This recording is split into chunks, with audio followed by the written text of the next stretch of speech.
This planning subcommittee meeting. My name is Councillor Barbara Blake. I'm the chair of this committee. If I can get the committee starting on my left to introduce themselves, please. Reg Rice, member for Tottenham Hill and vice chair of this committee. Scott Emery, Highgate Wood. Lottie Collett, Woodside. Sean O'Donovan, councillor for Tottenham Hill. Lester Buxton, Crouch End. Kathy Brennan, councillor for Muswell Hill. John Bevan, Northumberland Park. Amina Ibrahim, Knoll Park. Alex Worrell, Stroud Green. Thank you. And if the officers present can introduce themselves, starting on my left, please. Cody Sprott, Principal Committee Coordinator. Matthew Barrett, Legal Services. Robert Shazovsky, Assistant Director for Planning, Building Standards and Sustainability. Roger Knocker, Head of Development Management. John McRory, Major Applications Team Leader. Richard Truscott, Design Officer. Suzanne Kimman, Climate Change Manager. Thank you. And if there are any officers in attendance virtually, which I don't know if there is, but if they are, they will introduce themselves when relevant. So we're now on to item 1. This is filming at meetings. This meeting is being recorded. All registered speakers should be aware that they will be recorded for live or subsequent broadcast via the council's internet site or by anyone attending the meeting. So on to item 2, which is planning protocol. Members and speakers are requested to note the information set out at item 2 in the agenda. I have received apologies of absence from Councillor Nicola Bartlett. And we're on to item 4, which is urgent business, and I have received no items of urgent business. Item 5 is declarations of interest. Do members have any declarations of interest, please? Okay, thank you. Item 6 is the minutes of the meeting held on the 7th of March. Are these approved, please? Okay. Thank you. And thank you. And so we'll now consider the planning applications. So we're on to item 8, which is the St Anne's General Hospital, St Anne's Road, Tottenham, N15. Before you start on item 8, I've got a point to raise. Okay, what's that Right. point, Councillor? Well, we've got 200 pages in the main pack for this meeting. And then we arrive here this evening and then there's another 100 or so pages there. Why could not these be delivered in time so people at least have the weekend to deal with it? Why last minute before the meeting? I submit that that's not acceptable. Chair, if I could just take that one. Apologies, Councillor Rice. The appendix with the consultation responses was later than normal.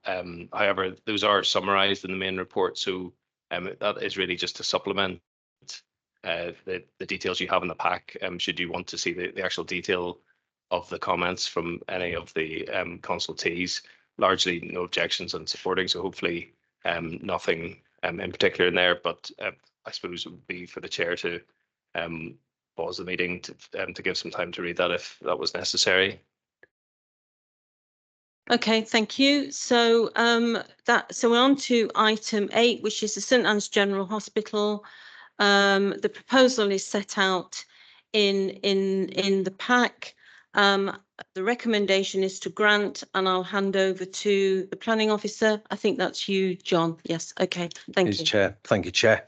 I'll just summarise the proposal. This is an application for reserved matters seeking approval of appearance, landscape, layout and scale in respect of phase 1B and 2 of the site, pursuant to condition 61 of planning permission reference 2022-1833, dated 10th of July 2023 for outline planning permission and submission of details to partially satisfy conditions 63, 65, 66, 67, 68, 69, 70, 71, 72 and 73 for phases 1B and 2 of the site of outline planning permission 2022-1833.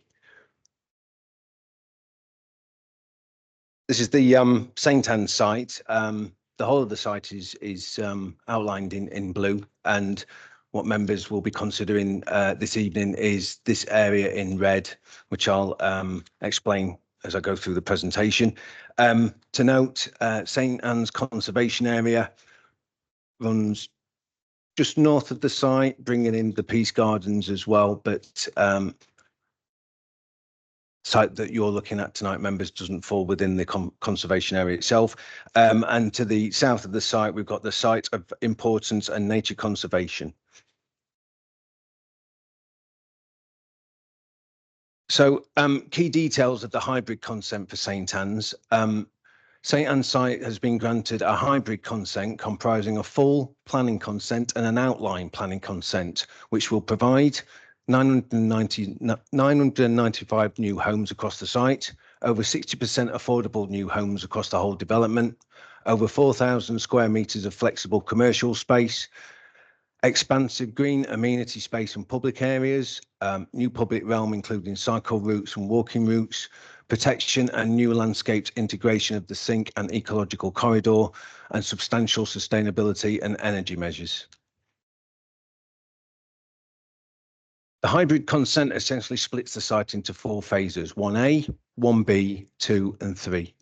Phases 1B, 2 and 3 have outline planning permission for residential and commercial uses with scale, layout, appearance and landscaping reserved for future consideration.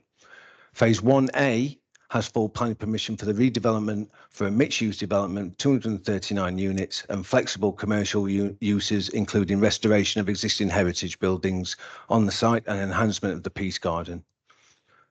So how this translates into plan, phase 1A is in blue, and that has the full planning consent. Phase 1B and 2 in pink and 3 in white have outline planning consent for residential use and commercial use. So this application is the reserve matters scheme that relates to phase 1B and 2 only. So this is the site in pink, providing 464 new homes, 99 square metre of non-residential floor space.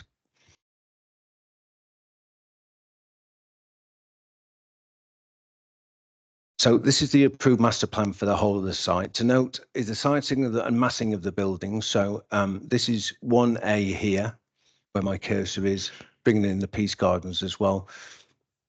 This is 1B and 2, outlined in red, that members are considering tonight. And this is phase 3, which is yet to come forward. So the reserve matters that we're looking at is under consideration for phases 1B and 2 are scale, appearance, layout and landscaping. The outline consent as part of the hybrid planning permission approved the following documents: a master plan for the site, parameter plans and a design code. These are crucial documents which shape the development of each reserved matters phase. The proposed buildings within phases 1B and 2 on this plan are contained within 5 plots as set out in the adjacent illustration, so plots E to J. The heights of the proposed buildings contained within plots E to J are as follows. Plot E are the 3-storey terrace dwellings. Plot F comprises 2 courtyard mansion style buildings of 6 stories. Plot G comprises 2 villa buildings of 6 stories and 9 stories. Plot H comprises a mansion style courtyard building of 6 to 9 stories and 5 to 7 stories. And plot J comprises 3 villa buildings of 9, 8 and 7 stories. The heights of the proposed buildings comply with the maximum height levels in the parameter plans.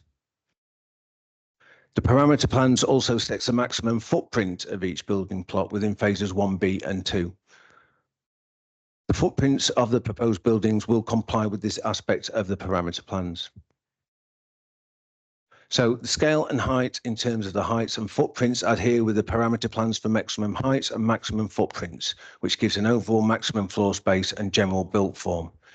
Each plot's precise layout responds specific context, and the height and footprints of all plots are in conformity with the parameter plans, whereby the strategy of concentrating height was centered around the edge of the central park, which is the Peace Garden. Just pointing there with my cursor.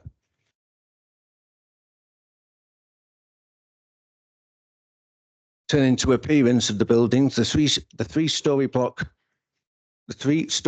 built townhouses are designed to appear as identical as those already consented in phase 1A. The mansion blocks follow closely the designs of those in the already approved phase 1A of the hybrid permission, including elevational composition. The design is bespoke in order to respond to its context.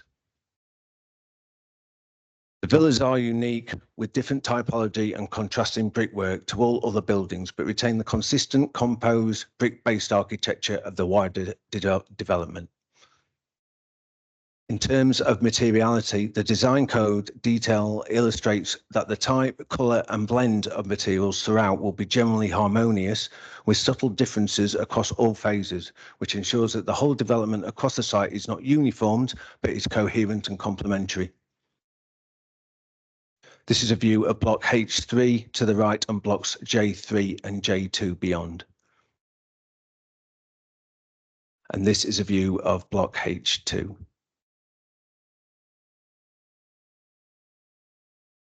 The proposal for phase 1B and 2 has been presented to the quality review panel, who have been supportive of the scheme.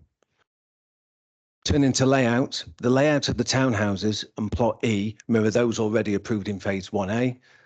They have no differences in external appearance, promoting tenure-blind social integration. The mansion blocks F and H follow the same classic city block pattern of development as approved in phase 1A, with 2 blocks wrapping most of the way around central shared private courtyard garden and aligned to provide views out and through and support good placemaking. The villas, plots G and J, wrap around the site whilst allowing the woodland site of importance and nature conservation to extend between the buildings and deeper into the site. The internal layouts of the units are very similar to those in the approved phase 1A and are acceptable, with central corridors which are mostly dual aspect throughout. All rooms and flat sizes meet or exceed policy requirements and provide adequate private external amenity space. Terrace gardens have their own individual rear gardens.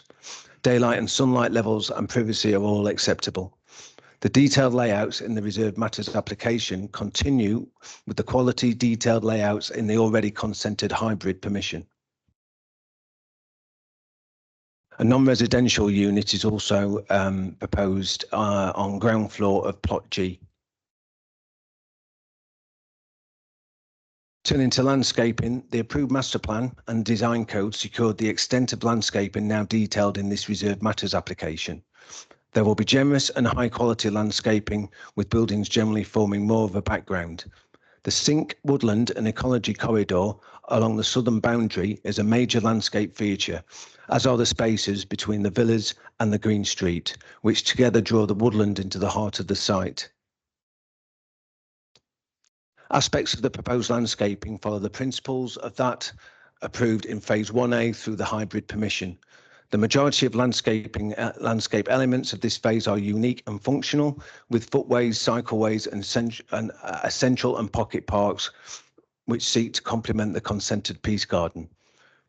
Safeguarding and enhancing the existing wooded sink and the ecological corridor, all of which support and enhance biodiversity of the site.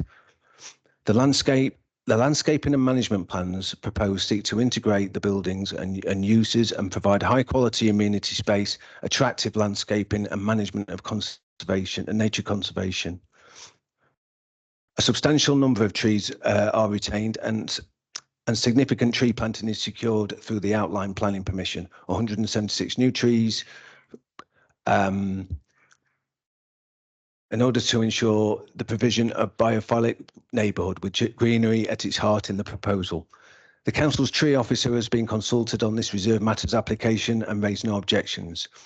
A wide selection of replacement tree species form part of the details and contribute to the creation of a series of landscape character areas across the site and providing a year-round interest. This part of the site is not located within the Satans conservation area. However, the proposed buildings will be visible from the conservation area. The council's conservation officer assessed the likely impact of the buildings on the conservation area as part of the assessment of the hybrid and outline planning application, as well as the reserve matters application, and has concluded that the buildings would lead to a low level of less than substantial harm. This is a view from the eastern orchard, which is the Pocket Park, to block H3 to the right and blocks J3 and J2 beyond. And you can see the water tower. Unfortunately, I've cut the top off there. This is a view of the Peace Gardens with parts of phases 1B and 2 buildings beyond. The consented hybrid permission requires a planning compliance statement to be submitted with each reserve matters application. This includes the quantum, tenure, mix, unit mix and location of the proposed housing. A development specification document was approved under the hybrid consented scheme that sets out the anticipated number of dwellings for each phase, which estimated the delivery of approximately 198 units for phase 1B and approximately 276 homes for phase 2, totaling 474 homes. The reserved matters proposal for phase 1B and 2 comprises of 464 residential units. Therefore, the number of new homes in phases 1B and 2 comply with the development specification. Moving to the affordable housing, phases 1B and 2 will deliver a total of 464 units, of which 73% are affordable. Across phases 1A, 1B and 2, there will be a total of 703 units, of which 62% are affordable. The previous hybrid application has a target of 60% affordable units across all phases of the development. And the conditions imposed by the outline planning consent that I read out at the start of the presentation. The submission for each condition are assessed under section 6.7 of the report in front of members and are considered acceptable. I just bring members' attention to condition 73 to refer to the addendum in front of you, which has been resolved. The recommendation is to approval is recommended for the reserve matters application for phase 1B and 2, and approval is recommended for the reserve matters applications for all conditions listed in section 6.7 of the report. Thank you, Chair. Okay, thank you. Could you bring up the slide, John, which shows the development that we are considering tonight, please, just so that we've got that On form, Chair. Yeah, please. I think it was one of the early ones, just so that With the pink. yeah, the map with the pink, just so that I think we're clear what is This one. Yeah, that's the one. That's Yeah. the one. So Okay. That's great. Okay, thank you. So are there any questions, please, or clarification? So Councillor Emery. To do with the that'll do it. To do with the correction notice, it says that Peabody has now been managing the woodland area. Was just wondering if Peabody had much experience in terms of managing similar types of woodland areas. I think probably best to put that question to the applicant team later on, but you know, they have experience of estate management, so we're satisfied that that's appropriate here, but I'm sure they can tell you more about that.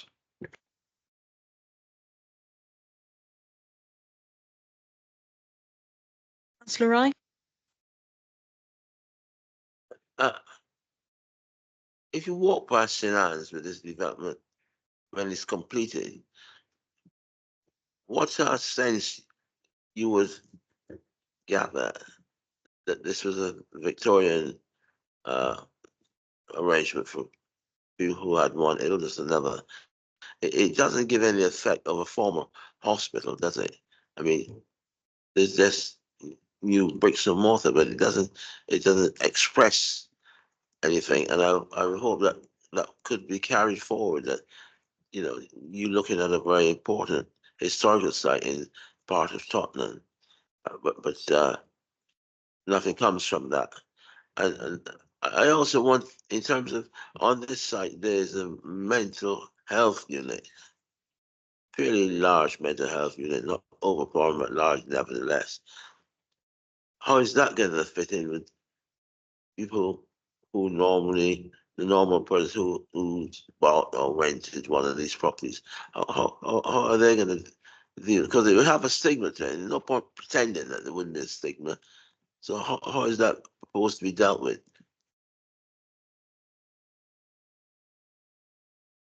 Chair, if I could just ask the design officer to perhaps go back and explain what's already been approved in the outline in terms of the layout and how that reflects some of the heritage of the hospital, and just talk about the boundary condition with the mental hospital next door. Yes, thank you, everyone. Yes, in the original approval, the hybrid approval, as part of the detailed part of that approval, quite a large number of existing original hospital buildings have been retained, and those are being restored and converted into various non-residential community and commercial uses. And also quite a lot of landscaping is being retained and enhanced, including the large central garden, which is being substantially increased in size, and the boundary wall is being retained with new entrances opened up into it, but largely retained along the St Anne's Road frontage. So a large part of the existing hospital fabric has been retained as part of the original approval. And then, of course, this is only half of the original hospital.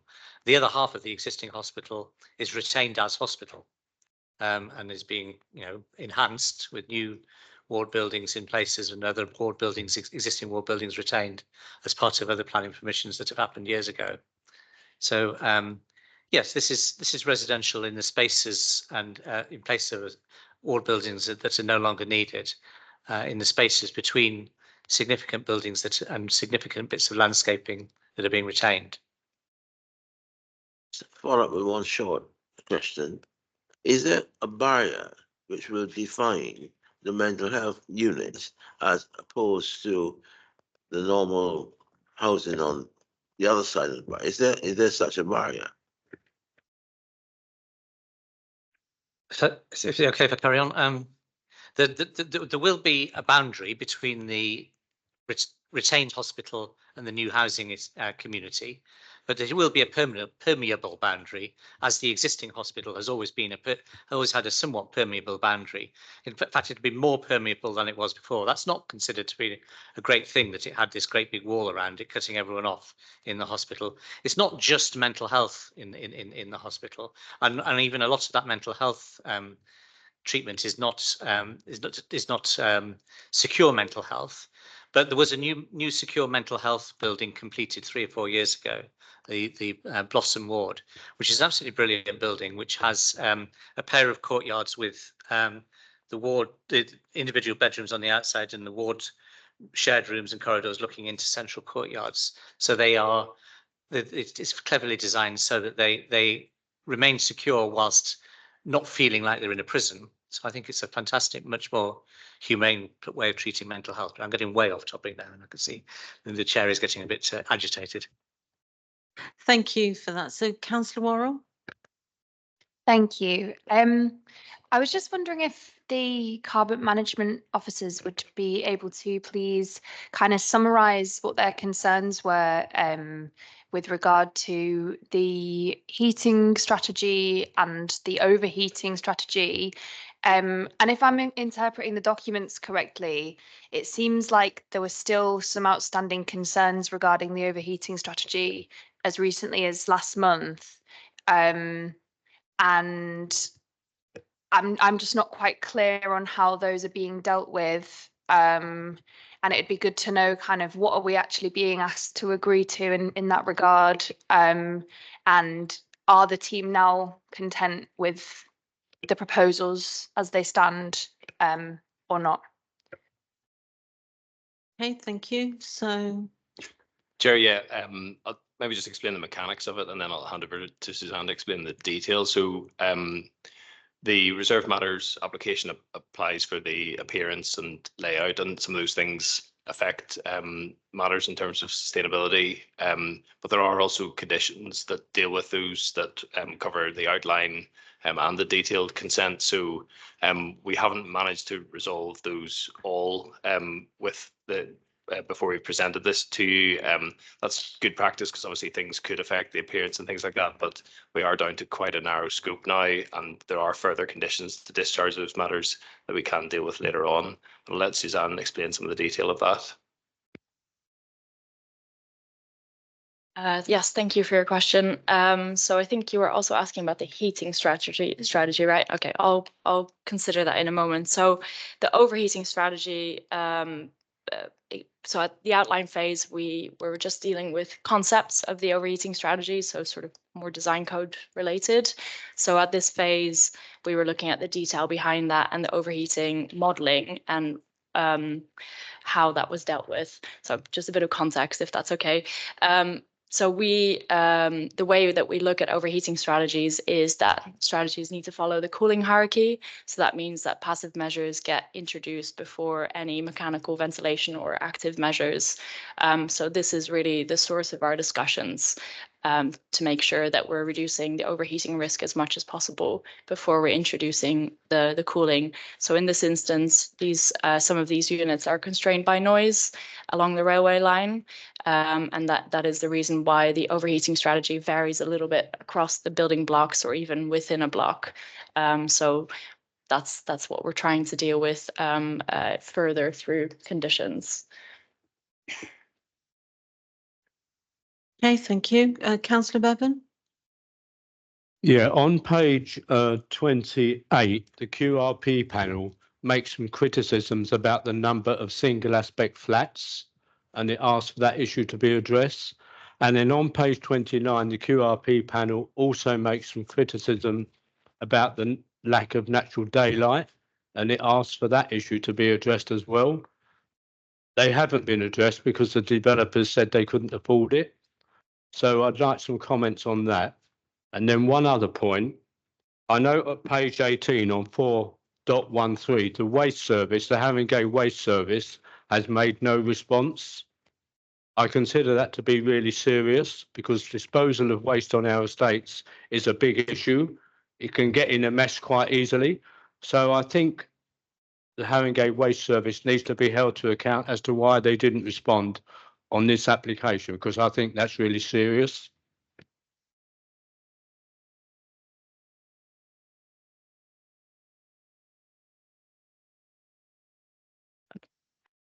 Yes, thank you. If I can just respond on single aspect flats and the daylight corridors.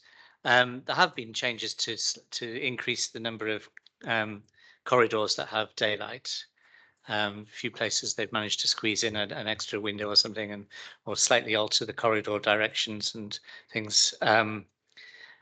But the key thing is that this was approved at outline in outline with quite a detailed and quite restrictive set of parameter plans, design codes, and a master plan. There's not a lot of flexibility over what was approved at master plan, and that master plan is quite good, and it's a pretty good standard. And there aren't that many single aspect flats. The vast majority of the single aspect flats are 1 bedroom. There are a few 2 bedroom, but mostly they're 1 bedrooms, and the vast majority of them are east and west facing. There are some south facing single aspect flats in the pavilions or villas or whatever you want to call them. The standalone buildings on the southern boundary looking into the trees, but they will be looking into this dense wooded sink site of importance for nature conservation. So I think they'll be quite good quality flats. They all will be very good quality flats, you know, with mechanical ventilation, heat recovery, and deep balcony. Projecting balconies, providing shading to the windows below, and so on. So there's a really good standard of flat design for these, even the single aspect flats, and it's not unusual. In fact, it's absolutely normal in flatted developments for 1 bedroom flats and for some of the 2 bedroom flats to be single aspect. It's the larger flats that are generally not single aspect, and there's a quite good proportion by the standards of a predominantly flatted development in a series of mansion blocks as opposed to tall, thin towers. If it was all tall, thin towers, 20 stories high, but with lots of landscape around them, we might get away with fewer single aspect flats. But if you're going to have a mid-rise mansion block type development and going to include some one-bedroom flats, you're going to get some single aspect flats. The point is to make sure that they're well designed and carefully designed to have good ventilation and good protection from overheating and so on. And as I say, I think the corridors are pretty good. They've not managed to get daylight into every corridor, but they've done a good job at getting into most of them. Thank you. And I assume the waste management haven't commented because they're happy with the proposals, but can we clarify with them that, I mean, Yes, yeah. yeah. Yes, so the broad arrangement for waste collection and that side of things has been agreed in the parameter plans, and they were consulted and commented on that. But if you feel a further condition for the exact detail of storage and containers, it should be attached to this. I think that would be reasonable, and we could make that a condition of the reserve matters for those further details to be submitted.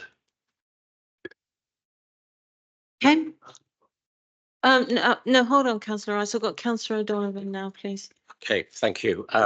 This is obviously, we're looking at phase 1B and 2, but it's obviously in the context of the whole master plan for this area, which has been a matter of huge community interest, public interest, not in the local area, but actually throughout Haringey since 2015. And I'm pleased that one of the calls from that campaign was for the retention of the Peace Garden as a centrepiece of this development is continuing. There was also a discussion regarding the 7 community spaces, which I think are the locally listed historical buildings from the hospital. I know that 2 of them are locally listed, and there's another 4 that have been termed positive contributors. When we went on Friday to the site, there was a building that was pointed out that would be demolished. Could you tell me the name of that? Is it one of the Orchid, Mayfield, Acacia, Mulberry, Eastgate or Westgate buildings? Obviously, the retention of the water tower and the work done in that is really important. And just the other thing, in terms of the addendum, place making, sorry, there's no page numbers, but placemaking make a number of points. One is related to culture, public art and night economy. And they say this is a unique opportunity for the master plan to grow the area's artistic and cultural landscape. They strongly support that open spaces, for example, the Southwest Square, are designed with appropriate infrastructure, power, water and storage to enable public events, local markets and community festivals. I mean, I do feel that is incredibly important, as all community infrastructure is important, particularly as the need for warm spaces and also cool spaces during heat waves. Is that recommendation going to be part of the conditions for this? Because I think enabling those open spaces, that square, to be able to be used for public events and markets in the future is incredibly important for this development. Thank you.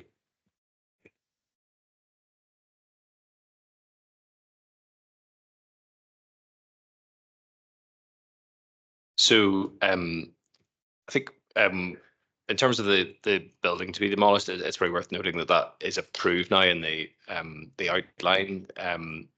We can do our best to get you the name of that, but that's not what you're considering this evening. In terms of the use of the open spaces, the original 106 for the outline consent, the obligations are spelled out in page 58. That includes a public open space access and management plan. So that's where that matter will be dealt with in terms of how that's activated, in terms of events and things like that to draw people into the site, and opportunities for culture and celebrating the heritage of the site to take place. So that again has been dealt with through the outline consent. Okay. It also mentions here, in terms of those community buildings, which I think is the property, the houses, the old hospital houses that are going to be retained. It said that I think one of the recommendations here is that there could be meanwhile space while the development is continuing to use those spaces. And I think that is something that's missing from a lot of developments. The community space being used either during the development or immediately after the development. I suppose the question is how possible that is, because I'm sure that would get a lot of support from local community organisations and residents.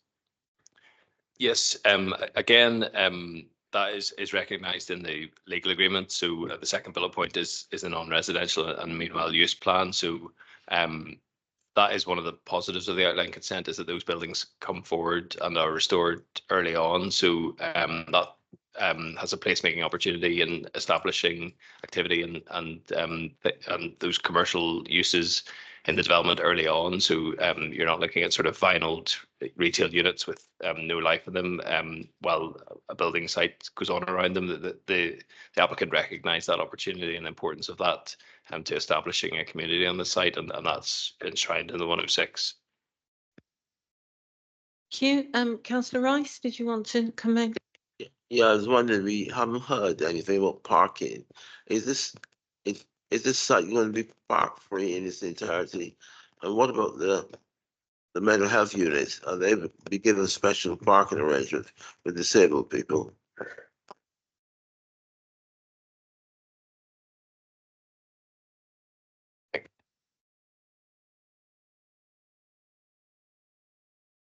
Maurice, would you like to? come in? Good afternoon, Chair. Councillor, Just introduce yourself. sure. Maurice Richards. I'm the head of transport and travel. Councillor Rice, I think parking was agreed as part of the previous application. Is going to be a car cap development.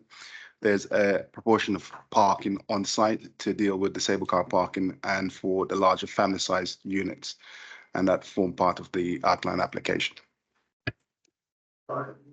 Say anything about mental health unit?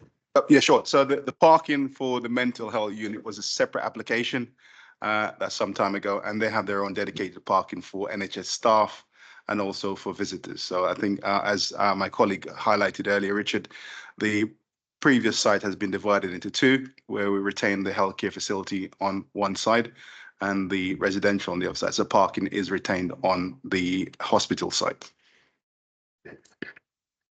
Okay, thank you. Right, I noticed, just picking up on Councillor Emery's points about managing the landscaping. Is there anyone here? Yes, please. Because I noticed it did say in the pack that it was going to be managed by a wildlife trust, and that's been corrected to say it's going to be Peabody. And I'm sure, obviously, you know that this is a very important site in terms of the nature and the trees. So could you just a couple of minutes, please, on how it's going to be managed and maintained? Thank you. Well, hopefully I won't need a couple of minutes. So I'm David from the Peabody Trust. We're one of the London's biggest landlords with over 100,000 homes under management. And we will be using a specialist subcontractor, we think, to be managing all the public spaces at St Anne's. I can keep it short and sweet at that, but if you have any follow-up questions, then does that? Okay, so I just want to bring Councillor Ibrahim in now. And obviously you're aware that there are some kind of particularly significant trees on the site. So will that be part of what you will be doing, and what's the plan to make sure that those trees are kind of protected in the way that they should, because they are, I think there's a number of historic trees there. Yeah, no, you're absolutely right. Yeah, so in a way, that's why we propose to use a specialist subcontractor, and the planning documents that you've seen today, or perhaps haven't read in detail, but the planning documents that form part of this application, like the arboricultural method statement, will form part of the brief to that subcontractor. Across our estates, we do have, as you can imagine, reams of general gardeners, but we feel this site is probably too special for general gardening. So we use a specialist subcontractor with specialist knowledge in trees to manage the estate for us, and they'll look after those trees.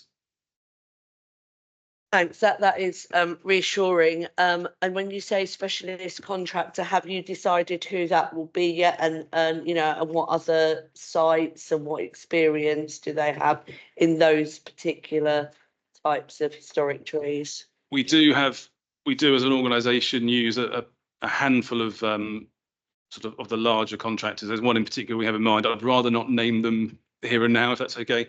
But we do have one in mind that we'd like to use, and we do use them on other sites with particularly mature trees. So they are sort of very well known to us and very good.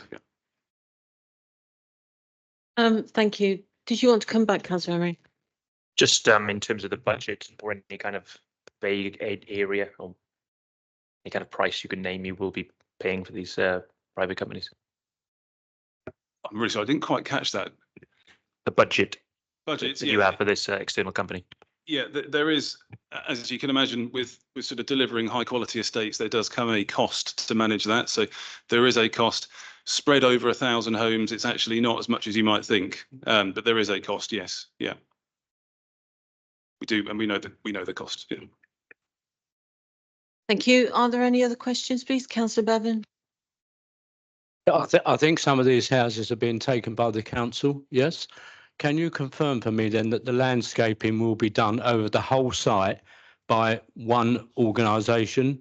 Because the council basically has an inability to maintain any decent landscaping on its estates. And I wouldn't want part of this whole estate to be to a lower standard. So there will be one standard applied to the whole estate.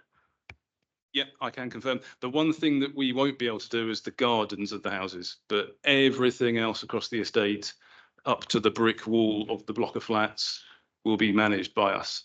Yeah. Okay, thank you. So are there any more questions, please? No. Okay, thank you. Thank you very much. We'll now move to the recommendation, and I'd like to ask Robbie McNulty to confirm the recommendation with a summary of any changes, please. Thank you, Chair. So the recommendation is to grant reserve matters consent, and we've had the additional waste storage condition suggested by Councillor Bevan, which will include in the recommendation. So to grant reserve matters subject to those conditions.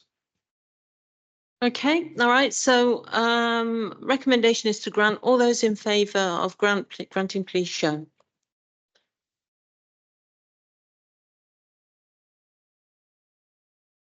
And 10 there. Right, thank you. No one against, no abstentions. Okay, all right, that's carried. So thank you very much. Thank you. Thank you.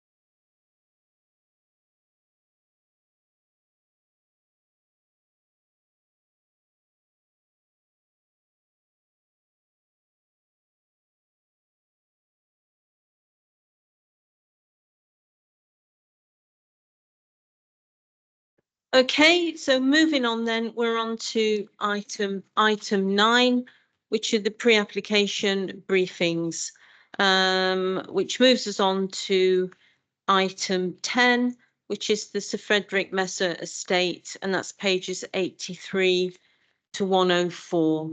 I won't read out the proposal because that's in the pack. I'll hand over to, I'll hand over to Gareth to present this application, please. Thank you. Thank you, Chair, and good evening. This is a short introduction to a pre-application stage application at the Sir Frederick Messer estate. So the proposed development is for the construction of 2 6-storey buildings comprising 66 new homes, 100% of which will be for social rent. 10% of these will be wheelchair accessible, and the homes would meet the national and GLA spatial standards. The proposal will be a car-free development with only additional parking for blue badge user holders. There'll be 125 cycle spaces, enhancements to the existing biodiversity, and new play spaces. In terms of the location, the site is located on the junction of Seven Sisters Road and St Anne's Road. Just to give a bit of context, Seven Sisters station, tube station, is to the northeast. Looking at the site in a little bit more detail, you can see it's an L-shaped site. You can see the railway line to the left of the proposal there. Seven Sisters Road is the road that is to the south of the image, and to the left of the image is St Anne's Road. So there's no specific policy designations on this site, so there's no site allocation. It's not within a conservation area, although the St Anne's Conservation Area is located nearby. To the bottom right hand of that image, there's a locally listed building, which is the Woodbury Tavern, and the adjacent railway line, which you can see there, is designated as a Grade 2 site of importance for nature conservation, or a SINC. The public transport level is very high at 4 to 5. So it's 2 blocks. And at this stage, I'll pass you over to the developer for the details. Thank you.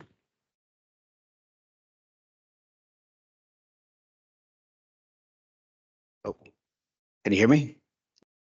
Great. Thank you, councillors. So first of all, my name is Kevin Towell. I'm the planning advisor to the housing team. And I'm just do a quick introduction on the general overview and the context before I hand over to Adrian to run through the scheme. So let me just share my screen.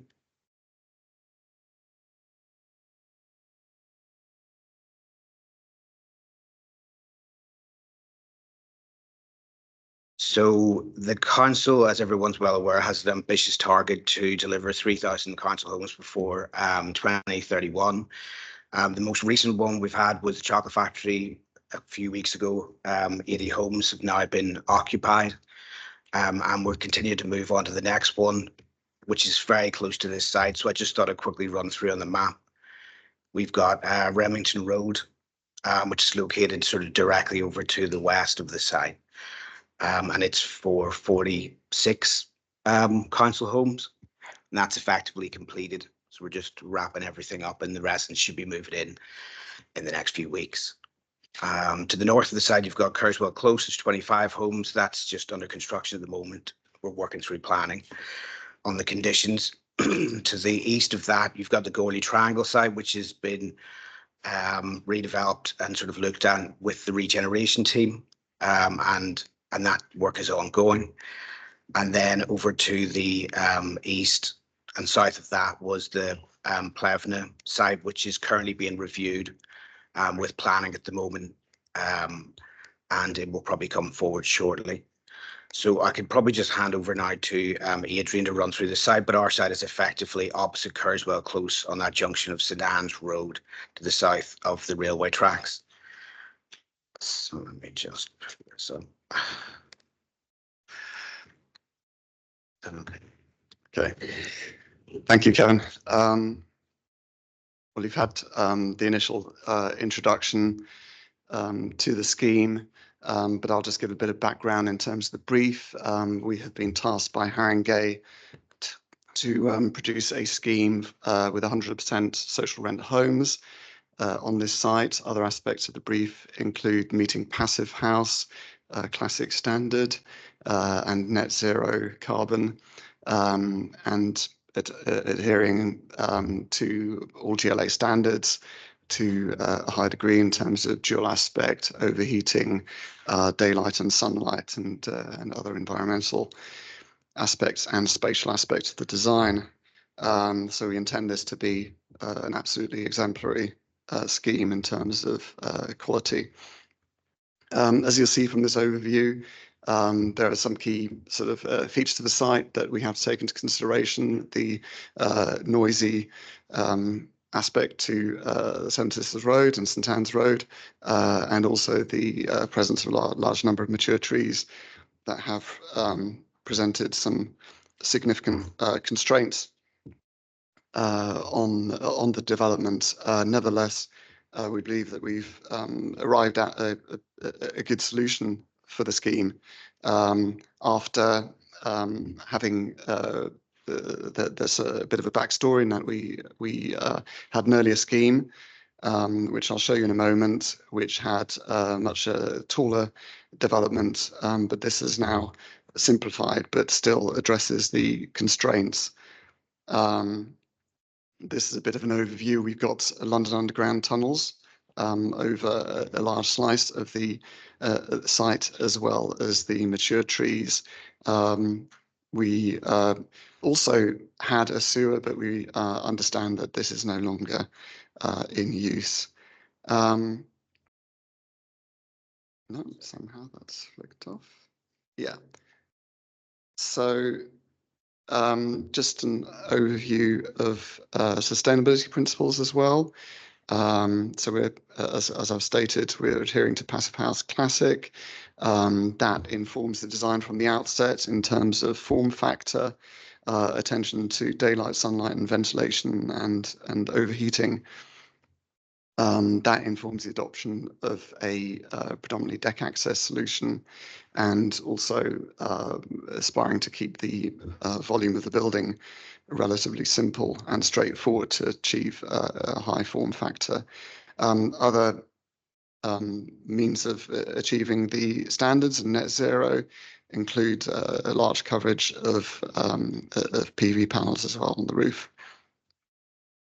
So this just gives an overview of the key principles of the scheme. There's a little diagram there where we had roughly the same footprint, though it has now been slightly reduced, but where we had a taller building just to the northeast of that that plan there, which is the only portion of the site that didn't obscure daylight sunlight to the existing buildings, and wasn't over the underground tunnels, which limits height.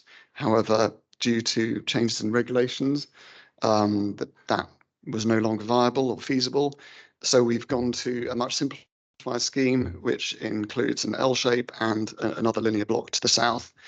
It does simplify things somewhat, makes it more viable in terms of affordable housing.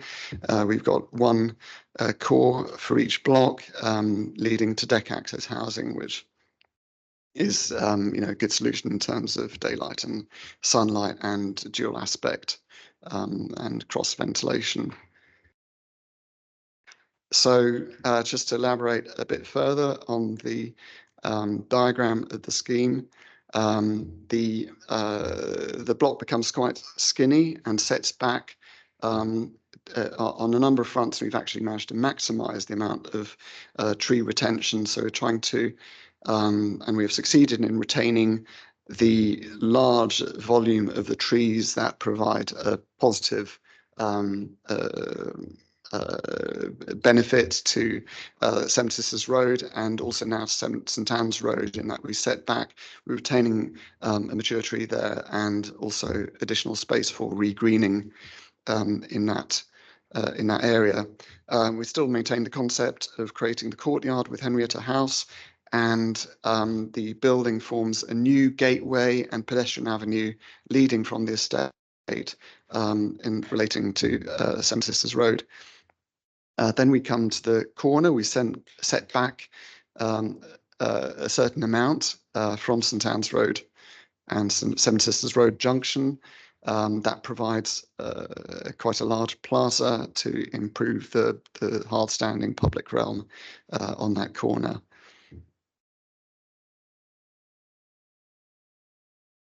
So an overview of the scheme, that there's ongoing design development. We're about sort of midway to 2/3 through design development up to planning at this stage.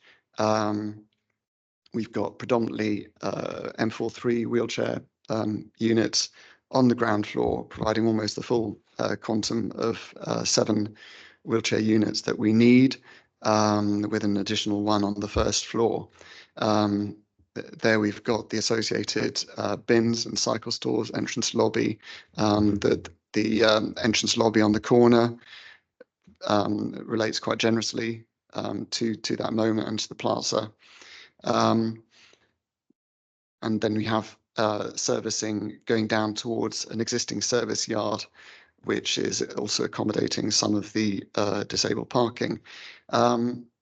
Comment at QRP was that there was an aspiration for more active frontage and to minimise the service space, which is something we're looking at the moment, and we believe that's something we can achieve. At the moment, there is one maisonette that accesses off St Anne's Road. We believe that we can increase that substantially. The upper floor that sets out the quite simple plan. We've, apart from certain modulations, which allows us to maximise the tree retention and become more prominent towards the corner. As stated, we're accessing via core in each block, and all the units are dual aspect and benefit from good spatial provision.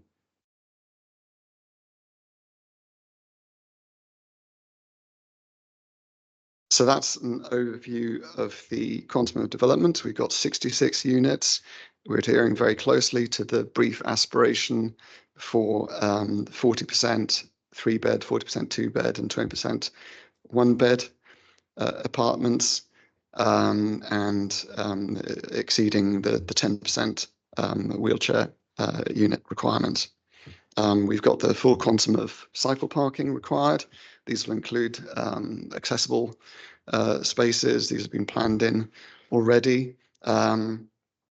I'll also just touch briefly, because I know some of you will be interested, about the sustainability and energy model for the scheme.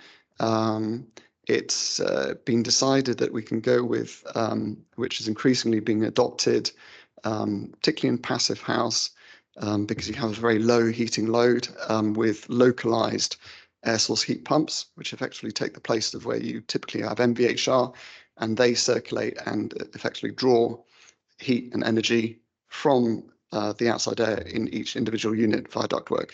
That means that you don't have issues of downtime, needing to overhaul a whole block energy system, and it also means much less heat losses, which accords much better with passive house principles. So we've got a gentle density scheme at 6 stories throughout. So we've got consistent upper stories with the ground floor being differentiated. So that gives an overview. That shows how we're negotiating the setback behind the tree band, so retaining that sort of that tree belt, and also on St Anne's Road, and becoming more prominent, and that relates also to the Kerswell Close scheme that addresses the junction with an angled faceted facade. And also that shows the gateway going through into the existing estate. So some views, sort of early stage views. We're looking at a high quality, simple brick expression, looking at adding richness through banding, protecting balconies, and good shading to where we have larger expanses of glass for living rooms.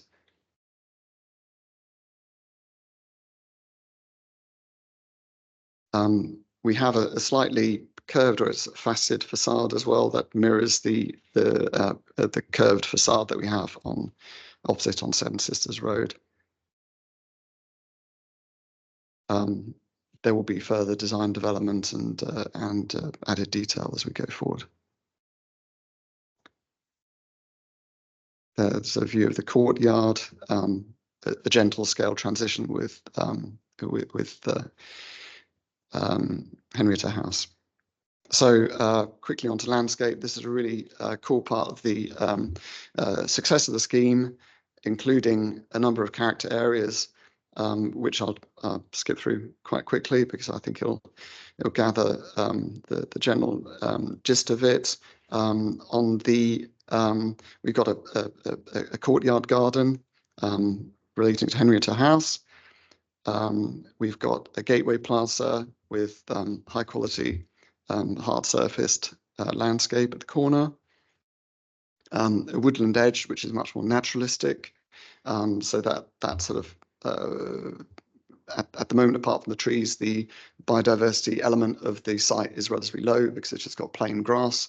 So that will be much enhanced through native planting, a new pedestrian link, tree-lined and greened link going into the estate, and various natural play areas around the edges of the scheme. And where we need to, some buffer planting to the ground floor apartments. And that's an overview of the landscape proposals. So a quick graphic. I know that tree retention and minimizing tree loss is very close to many hearts. We've been working on that, and since the early days of the scheme, we've now revisited sites with an arboriculturalist, looked at the scheme in much more detail in view of the foundation proposals, which are relatively challenging as they are over the existing train lines. So that we have raft foundations, but in view of all that, we've actually managed to increase the amount of trees retained. So you see the integrity of the cluster to the south and the band along Seven Sisters Road preserved with other clusters of trees. The tree losses, the cluster just down in the sort of south corner there has been queried. This is largely down to a need to creating this gateway and this avenue and rationalising the parking. At the moment, there's a lot of discontinuity. This is improving the experience for residents within the estate, moving out towards Seven Sisters Road and tucking the parking out the way, which at the moment completely blocks their exit in that direction.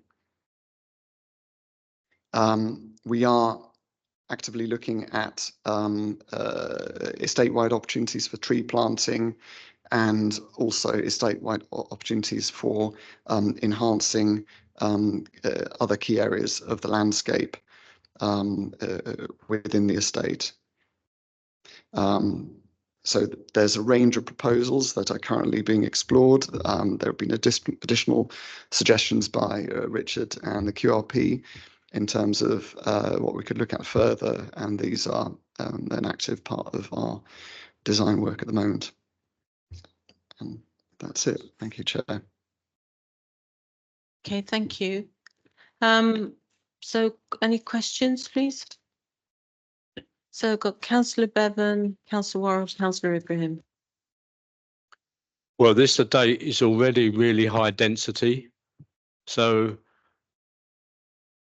if I was living there, I would have real concerns because this is a really high density estate already with not much green space. So can I ask, when you do the consultation, that a letter be delivered to every individual flat on that estate? That's the first point. The second point is, how many single aspect units are in these developments? I might have missed it in the papers, but I can't see it. And then the other point is, how many kitchens will be kitchens and how many will be kitchen diners? And then when you've answered those, I've got a question about parking. Thank you, Councillor. So the consultation is effectively going to start in the next week or so. Just with the elections, we were just having a check with PERDA and time frames and that sort of thing. But the letters will be going out to every household in the estate in the next, I think it's next week, but I don't want to confirm that yet. If I can just add to that, because I was involved before in an earlier phase. We did conduct an earlier consultation also with residents, which had a larger footprint and much higher density, so they will see a lower density. And we had a very positive engagement. I just say, in terms of our appreciation, I think that's also the experience of local residents. This is a lesser used part area of green space within the estate. The play areas to the other side are much more expansive and much more intensively used, and there are good quality courtyards all through the estate. So this tends to be relatively barren in terms of actual usage, partly also due to there's very inaccessible mounding due to the spoils left on the site from the earlier development. So I have to remember the other questions in order. Yeah, so single aspect, there are no single aspect units. No single aspect. There's a question about kitchen diners. Oh, sorry. I've got about a point about parking because I've had previous experience on this estate with parking many years ago. I know this scheme is car 3, but I know there are often, I'm going to use the word punch-ups, which is probably a slight exaggeration over people trying to park around this estate, because the enforcement of the whole area comes under different people. It's highways, housing, and then I think that row of shops along the front, along Seven Sisters, they try and park around the back. It's all very confused and messed up. So what I'm suggesting to you is that our new parking arrangements, where there is one enforcement for all the roads by the council, is applied at the same time as this scheme opens up. Because, I mean, there's 3-bedroom flats here, no parking. Well, all right, there's no parking, but the other scheme, the large 3-bedroom flats, 4-bedroom flats were prioritised for parking. But all right, this is car 3, but parking is a big issue in this area because, as I say, I've been called to that estate when there's disputes and punch-ups and God knows what else. So just, I think we should have one enforcement for the whole area at the time this new development opens. Could I just respond, Councillor? We are having ongoing discussions with Maurice and the Highways team. It's certainly been a very live issue to make sure that we don't have any further impact on parking. So on some of the other sites, there may be some parking removed. What we're trying to do here is rationalise the existing arrangement. But I do take your point absolutely that there are different regimes which don't make it easy. And we'll certainly pick that up with the transport team if there's anything we could do about it. Thank you. And I think you did pick up on this, but how many of the flats will have kitchen diners, or will any have separate kitchens? I think you asked that, Councillor Bevan. Yeah, so all 3-bedroom flats will have separate kitchens and living rooms in line with policy. Okay, thank you. So I've got Councillor Worrell, then you, Councillor Ibrahim. Thank you. Yeah, there's obviously a few different things being balanced here. I think we all get like weighing up the need to fit in social housing wherever we can and deliver more housing, and then also trying to preserve the green spaces. I don't necessarily think you should do this, but it strikes me that particularly given the taller buildings around, rather than having the one really tall building that was in the earlier plan, you might have been able to get away with like an extra floor or 2 across the whole thing that would have maybe even delivered a few more homes. So I'm wondering what the thinking was there in terms of drawing the line at the story that you did set it at. And then also I just wanted to ask, like, it's good to see that some efforts have been made to try and reduce the amount of trees being lost, just in terms of definitions. So no category A trees are being removed. Does that, so does category A mean mature? So will no mature trees be being lost? Thanks. Yeah, so I'll just deal with the last one first. So no category A trees are being lost. The majority of the mature trees are category B. I'm not an arboriculturist, so I'm not quite sure of the difference between an A and a B. I think it's down to a whole combination of longevity, quality, rarity, etc., or replaceability. In terms of I can go into that a bit more clearly in terms of the height and the choices there. If you take every bit of the development apart from the top bit of the L where we did previously have a tall building, that is all over the underground line, and we cannot build higher than 6 stories. So that pretty much sets a benchmark. So that was the reason for concentrating a tall building in one location, but then that was such a small part of the site that when the second stair requirement came in over 6 stories, it became non-viable. So it's really the only solution. Thank you. Councillor Ibrahim. I'd like to go back to the issue of kitchen diners, because I'm reassured that you said that 3 beds will have separate kitchens, but my concern is also about the 2 beds, because the idea of a 2 bed is that it's for a family or a smaller family.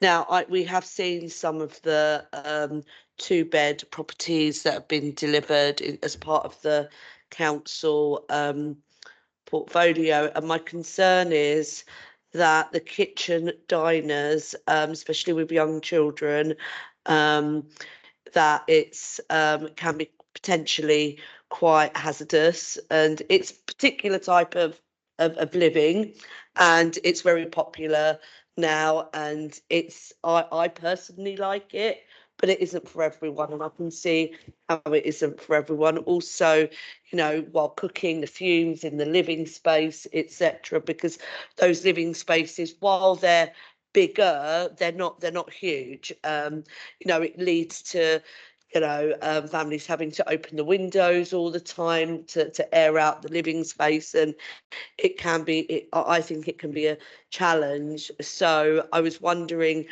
if you could put some thought in to perhaps where possible having some kind of division between the cooking area and the living area in the family properties, because I think totally appropriate for 1 bedroom properties. I can see, you know, it's a good use of space there, but kitchen diners in that scenario can, you know, when you've got young children, is actually a challenge.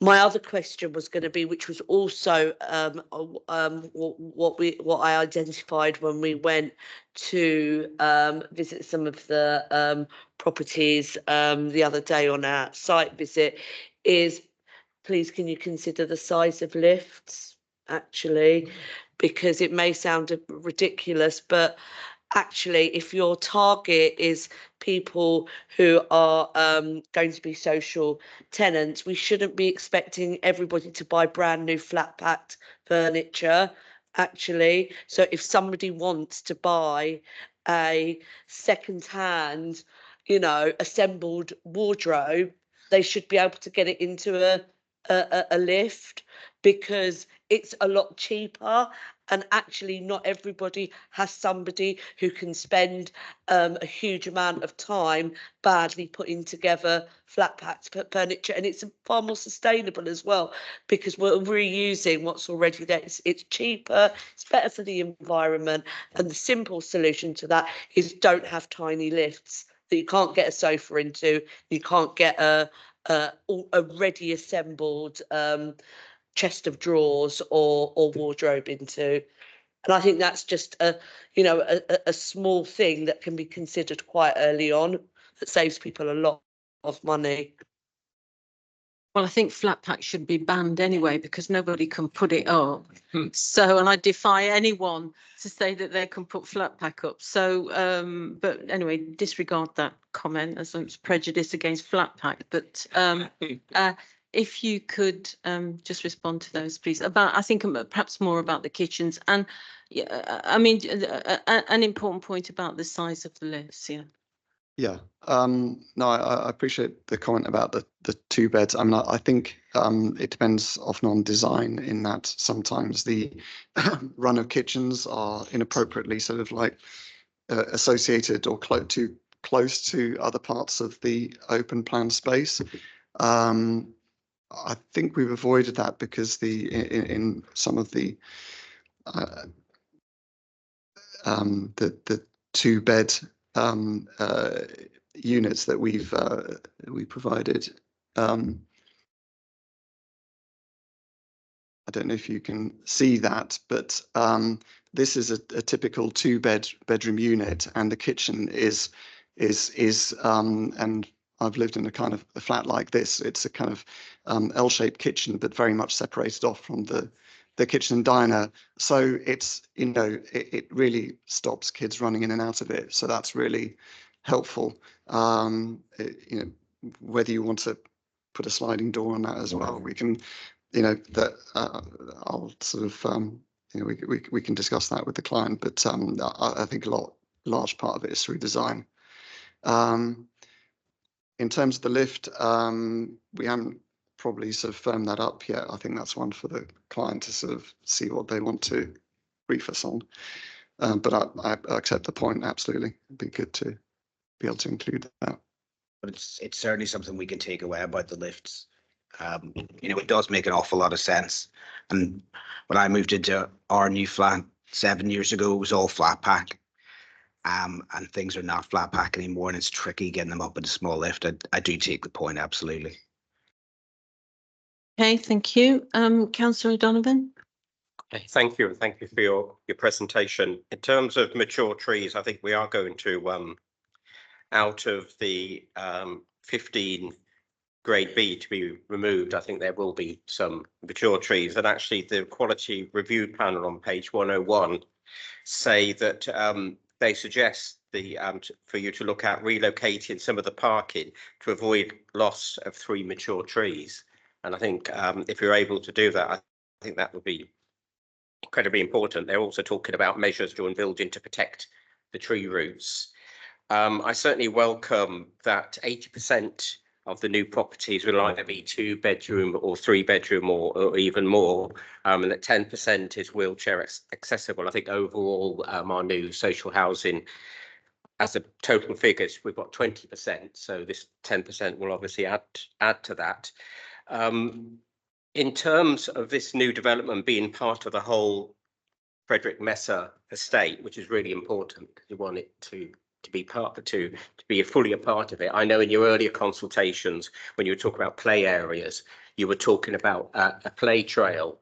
So children from this new development could use their one. When they get bored of that, they could go to one of the other play areas, and then other people could come to that, or other children could come to that. And I assume that's still part of the idea. But also making this part of the whole Frederick Messer, it comes back again to community infrastructure, community buildings, possibly a community centre. And is there anywhere that we can include this, or maybe using the SIL money or the 106 money, have either improve or have better community facilities within the whole estate?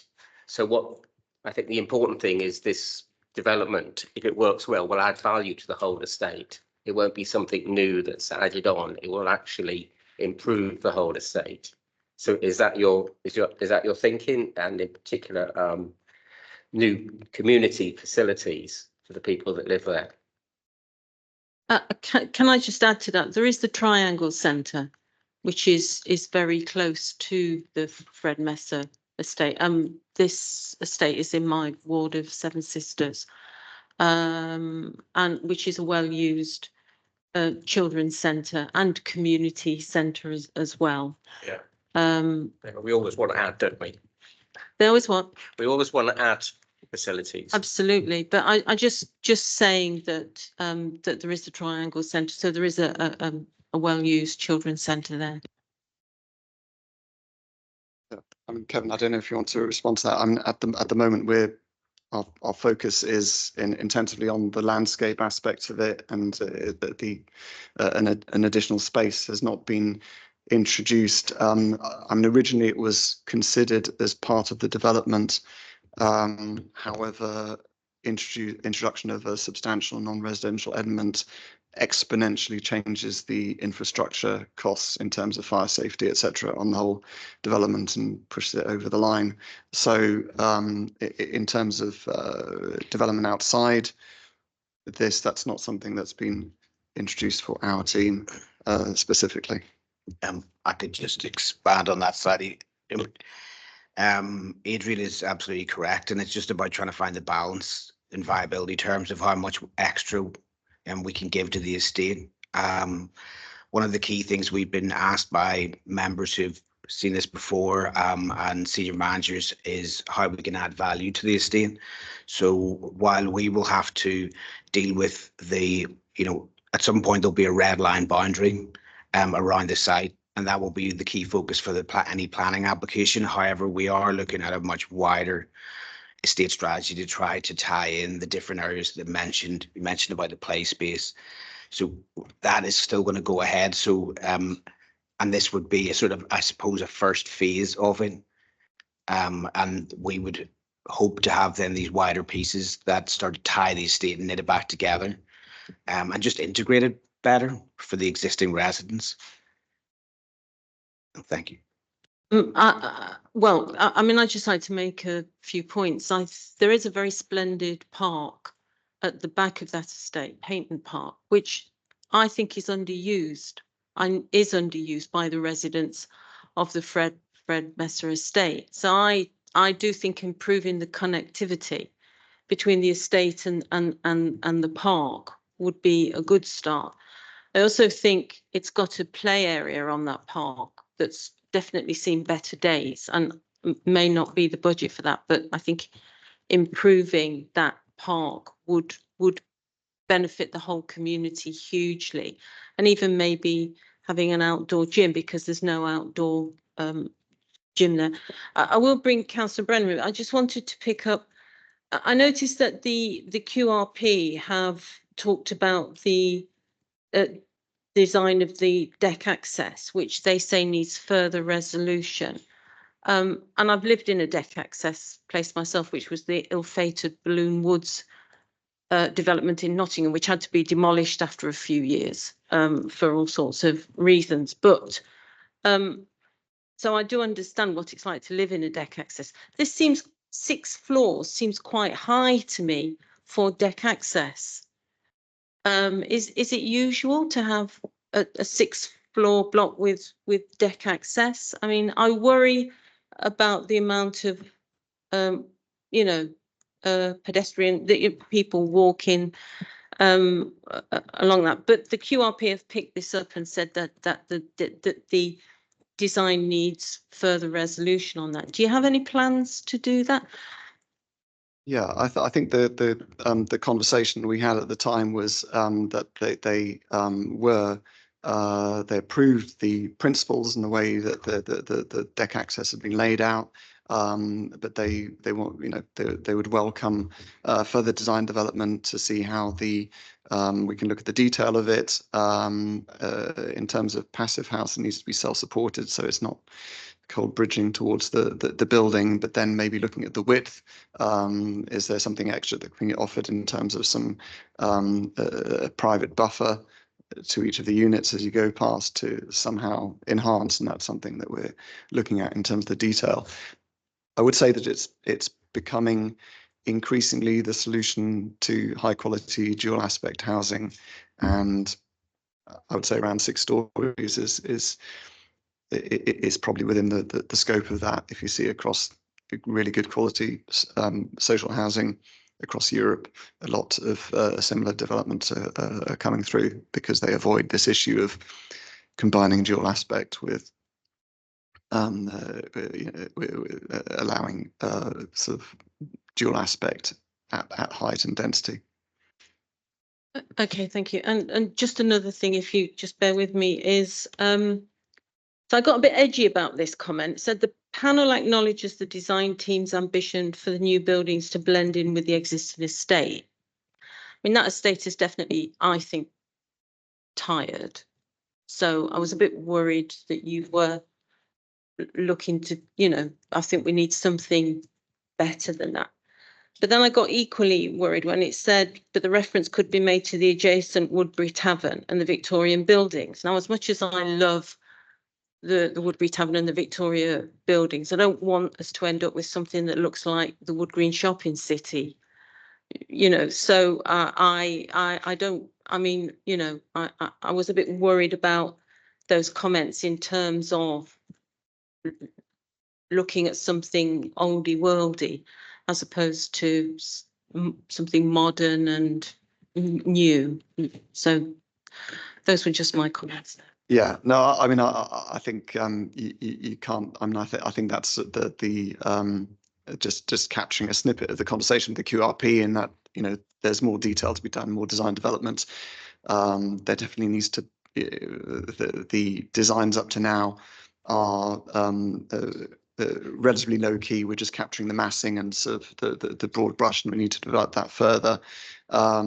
I think it was just acknowledging that the adjacent building had a lot of character and interest, and that in sort of architect language, sort of just add a bit of sort of local spice to whatever is going on, so that it is distinctive, not own and responds to the Seven Sisters Road side as well as the estate side. But I think that's within a contemporary idiom, but using interesting textured brick detailing, maybe some precast details or something to lift it and make it a thing contemporary. Sounds okay. Okay, but Le Corbusier has some good social housing. I was visiting one this weekend in Paris, which was very good. But anyway, if we could have that, that would be good. But Councillor Brennan, I'll bring you in. Can I just confirm, although may or may not be the right place to ask, are we, when we're talking about affordable social rent, are we talking about London affordable rent now?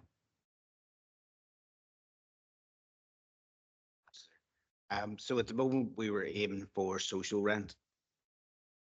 London affordable rent is something that's sort of is moving away from. We did have to use it to sort of make some of the schemes which were viably challenging sort of stack up a bit better. But no, the aspiration is to continue on with social rent.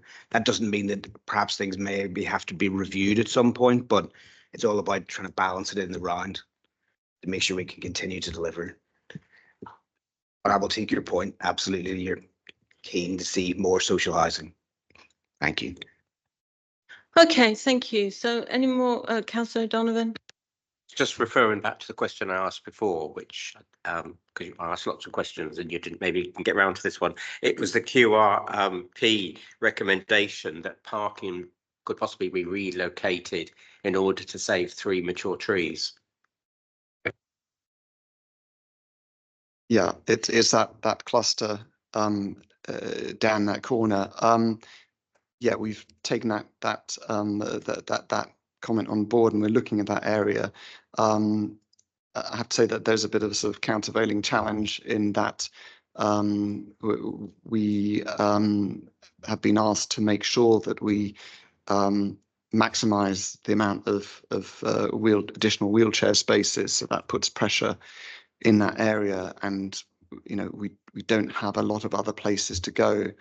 We'll present all the options to planners we can in that area and see what we can do. Okay, last question, Councillor Bevan. Can Maurice say a few words about the parking? Maurice, whether we'll be able to get our new one overall control system for parking introduced on this whole area when this new development starts to be occupied? I know you're not working on that project, they're separate officers, but my understanding is this location was one of their priorities some time ago. I can comment to say I know there's work in the pipeline to bring all enforcement over to the parking service that includes all Haringey estates, and I know there's ongoing discussion. I can get an update for you, Councillor, and bring it back to you to see where they are in the process. I know definitely Tenticon and Haycorn was one of the ones we wanted to move forward first.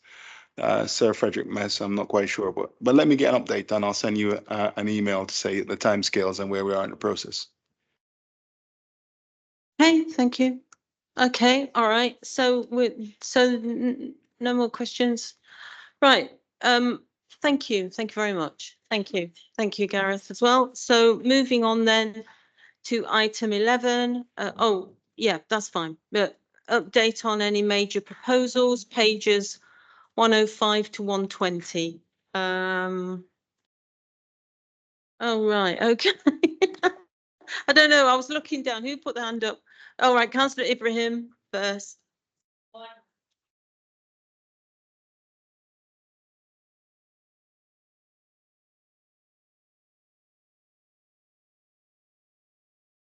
Yes, so apologies if I told you this last time.